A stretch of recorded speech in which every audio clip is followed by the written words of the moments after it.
આજના આધુનિક યુગમાં જ્યાં ટીવી, મોબાઈલ અને વિવિધ મનોરંજનના સાધનો લોકોની દૈનિક જિંદગીનો હિસ્સો બની ગયા છે, ત્યારે એક સમય એવો પણ હતો જ્યારે ગામડાઓમાં ભવાઈ મંડળો દ્વારા મનોરંજન પૂરું પાડવામાં આવતું હતું. આ મંડળો દ્વારા ગામે ગામ ફરીને સાંસ્કૃતિક નાટકો રજૂ કરાતા હતા. ત્યારે આજની ડિજિટલ યુગમાં દિન પ્રતિદિન આપણી સંસ્કૃતિને ભૂલાતી જઈ રહી છે. ત્યારે આ ઓછબિયા એટલે કે ભવાઈઓ દ્વારા આપણી પૌરાણિક સંસ્કૃતિને જીવંત રાખવાનું કામ કરવામાં આવી રહ્યું છે, જેમાં લોકો દ્વારા વિવિધ વેશભૂષા સાથે લોકોને આપણી સંસ્કૃતિ યાદ અપાવી રહ્યા છે. જેમાં લોકો પતાઈ રાજા, રાજા હરિશ્ચંદ્ર જેવા અનેક પાત્રો રજૂ કરી લોકોને આપણો સાંસ્કૃતિક વારસો યાદ અપાવે છે. થરાદ પંથકમાં લોકોને ગમ્મત સાથે જ્ઞાન તેમજ વ્યસન મુક્તિ તરફ વળવાનું જ્ઞાન પીરસવાનું કામ આ લોકો કરી રહ્યા છે. વાવ થરાદ પંથકમાં ઢીમા ધરણીધર ભગવાનનું મોટું મંદિર આવેલ છે અને આ વિસ્તારનું એક એવું મંદિર છે જ્યાં મૂછાળા ભગવાન બિરાજે છે. અને આ ઓસબિયા એટલે કે ભવાઈને પણ ઢીમાવાળા ઓસબિયા કહેવાય છે. અને તેઓના જણાવ્યા મુજબ આ લોકો 9 ગામની જે દક્ષિણે આવે તે પોતે રાખતા હોય છે અને 10મા ગામની જે દક્ષિણે આવતી હોય તો તેઓ ઢીમા ધરણીધર ભગવાનને મંદિરે આપતા હોય છે. જો કે આ લોકો ગામડામાં જઈ સંસ્કૃતિના વિવિધ પાત્રો સાથે પોતાની કળા રજૂ કરે છે, તેમજ લોકોને પોતાના બાળકોને મોબાઈલ ફોનથી દૂર રાખી અભ્યાસ તરફ વધુ ધ્યાન આપવામાં તેમજ વ્યસનથી દૂર રહેવા લોકોને પ્રેરણા આપે છે. અને સવારે રાવણનું પાત્ર રજૂ કરી લોકોને મનોરંજન તેમજ વિવિધ માર્ગદર્શન પૂરું પાડતા હોય છે. જોકે આ સમગ્ર મામલે થરાદના પોલીસ અધિક્ષક દ્વારા ભવાઈના કલાકારો ઓછબિયાઓને આજે સન્માન કરાયું હતું. અને યે ન્યૂઝ ઇન્ડિયાની ટીમની સાથેની વાતચીતમાં જણાવ્યું હતું કે આ લુપ્ત થતી ઓછબની કળા છે, બહુ સારી કળા છે અને આ લોકો ગામે ગામ જઈને બહુ સારા સંદેશ આપે છે. લોકોએ આ કળાના કલાકારો ઓછબિયાઓને પ્રોત્સાહિત કરવા જોઈએ.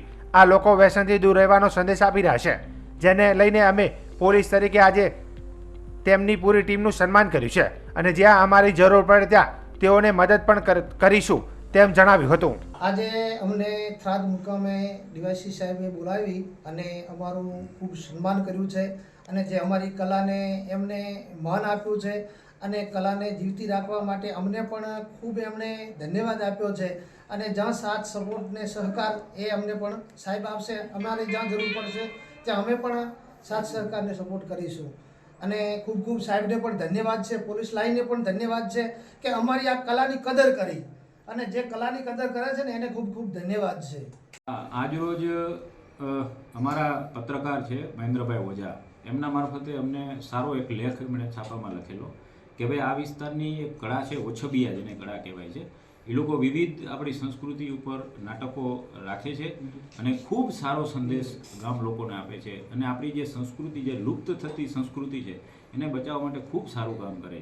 એવું અમારા ધ્યાને આવતા અમે મહેન્દ્રભાઈનો સંપર્ક કરેલ અને મહેન્દ્રભાઈને કીધું કે આ જે ઓછબની કળા જે છે, જે લુપ્ત થતી કળા છે, ખરેખર તો ગામે ગામ જઈને બહુ સારા સંદેશ આપે છે.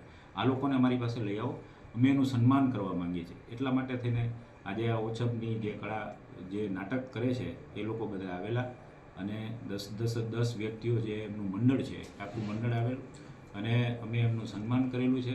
ખૂબ સરસ છે. અને આજના આધુનિક યુગની અંદર ખરેખર માણસ જેમ જેમ પોતે લાગણીથી દૂર જતો જાય છે એવા સંજોગોમાં આ એક ગામને ભેગું રાખવા માટે અને જે આ કળા છે એ જીવંત રાખેલી છે. ખરેખર બહુ સારી બાબત છે. લોકોએ આવા જે નાટકો છે એને પ્રોત્સાહિત કરવા માટે કરવું જોઈએ અને એક પોલીસ તરીકે આ લોકો ખૂબ સારું સમાજમાં એવો સંદેશો આપે છે કે ભાઈ કેવી વસ્તુથી, વ્યસનથી દૂર રહેવું, બીજાથી આ છે. આવા પણ સંદેશો આ લોકો આપી રહ્યા છે. ખરેખર તેમને ખૂબ ખૂબ અભિનંદન. અને એક પોલીસ અને એક ડીવાયએસપી તરીકે અને બનાસકાંઠા પોલીસ તરીકે હું એમનું ખૂબ ખૂબ અભિનંદન કરું છું. અને આ કળા છે એ જીવતી રાખે. પોલીસનો ક્યાંય સહકારની જરૂર પડે તો અમારી પાસેથી લે. અને જે સમાજમાં વ્યસનો છે, બીજા અમુક જે મોબાઈલના વ્યસનો છે, આનાથી દૂર રહે એવા સંદેશા પણ સાથે સાથે આપે. એટલી અમે એમને વિનંતી પણ કરેલી છે. અને ખાસ કરીને પત્રકાર મિત્રો, થરાદના તમામ પત્રકાર મિત્રોએ આજે અહીંયા હાજરી આપેલી છે એ બદલ થરાદના તમામ પત્રકાર મિત્રોનો પણ ખૂબ ખૂબ આભાર છે કે આ કળાને જીવંત રાખવા માટે અમારી પાસે લોકોને લઈ આવ્યા છે. ખૂબ ખૂબ આભાર. અને આ કળા જીવંત રહીએ અને લોકો આમાંથી ઘણું શીખે અને લાગણીસભર આખો માહોલ પેદા થાય એવા માટે થઈને આ એક કાર્યક્રમ, સન્માનના કાર્યક્રમનું આયોજન કરેલું હતું. Thank you.